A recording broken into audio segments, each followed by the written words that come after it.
5 antagonis yang cocok gabung topi jerami. Siapa mereka? Check this out. Kita sudah melihat ada beberapa antagonis One Piece yang jadi sekutu topi jerami.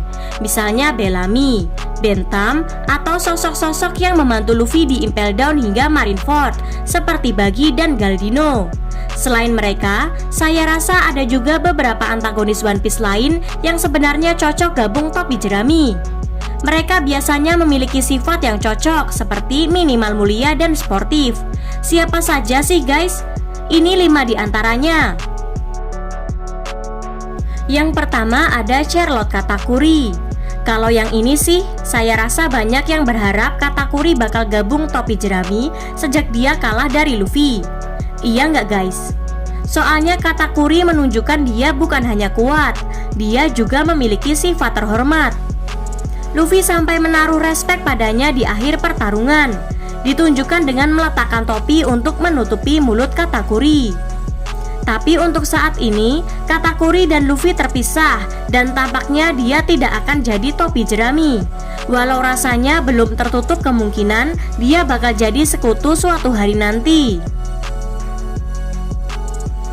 Kandidat yang kedua ada Senor Pink. Kalau menurut saya pribadi ya guys, Senor Pink ini serasa seperti salah masuk kelompok. Ada banyak penjahat tulen di kelompok Doflamingo. Bukan hanya Doflamingo sendiri, tapi juga sosok seperti Vergo, Diamante, Treble, Sugar, Lauji, dan lain-lain. Dibanding mereka, Senor Pink ini terasa sebagai orang yang baik. Saat dia dan Franky sepakat untuk bertarung secara jantan, ia tak lagi menggunakan trikotor saat pertarungan.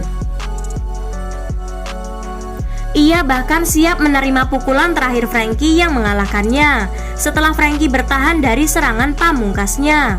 Dia juga tampaknya masih setia pada istrinya. Karenanya, ia tak melakukan apa-apa pada perempuan yang mengelilingnya setiap saat. Dan bahkan nih guys, menyuruh mereka untuk mencari pria lain. Selain itu, dia menunjukkan dirinya loyal pada kelompoknya dengan bertarung serius menghadapi Franky. Dengan sifat-sifat baik seperti ini, Pink terasa lebih cocok di kelompok seperti topi jerami ketimbang kelompok Doflamingo. Lanjut yang ketiga yuk guys, ada Kaku. Di era Enies Lobby dulu, sebenarnya banyak juga yang berharap Kaku tetap akan jadi topi jerami baru meski dia jahat. Sifat Kaku tampaknya sukses memikat penggemar di era itu. Tidak seperti Lucy, Kaku tampaknya memang beneran konyol. Ini bisa dilihat pada momen dia berubah jadi jerapah. Sifat baik hati Kaku juga terasa saat dia tertawa mendengar komentar Zoro setelah mengalahkannya. Kaku juga memberi komentar jujur soal kondisi Going Merry dulu guys. Namun sejauh ini, Kaku masih terasa sebagai ancaman untuk topi jerami. Terutama karena dia terungkap jadi anggota CP0, kelompok yang bisa jadi ancaman bila Luffy mengincar pemerintah dunia. Selanjutnya ada Gin.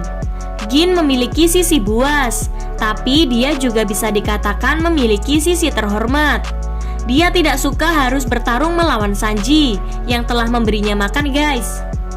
Dipadukan dengan kekuatan Gin yang mampu mendesak Sanji dalam pertarungan meski Sanji sudah luka duluan saat itu karena Pearl. Gin memang terasa cocok jadi anggota topi jerami, atau minimal salah satu sekutu mereka. Sayang sekali ya guys, Gin kemudian tidak muncul lagi.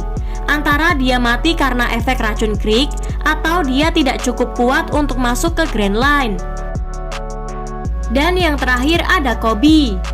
Loh, sebentar deh, kok Koby masuk daftar ini? Sederhana saja sebenarnya guys, Koby mungkin menaruh respek pada Luffy, namun dia tetap angkatan laut dan Luffy adalah bajak laut. Bila Koby diperintahkan menangani Luffy, dia akan mencoba melawan idolanya. Ia bahkan melakukan itu di Marineford. Sekarang saja, Koby terakhir terlihat hendak melawan Bohan Cook, salah satu sekutu Luffy. Meski begitu, sejak awal One Piece juga Koby terasa cocok banget untuk topi jerami. Dia bahkan tokoh pertama yang ikut perjalanan Luffy, bahkan sebelum Zoro. Kita lihat nanti apakah Sword dan topi jerami bakal membuat aliansi.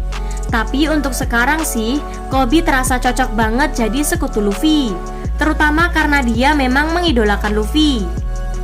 Tapi guys, ini teori ya, jadi kita nantikan saja kelanjutannya.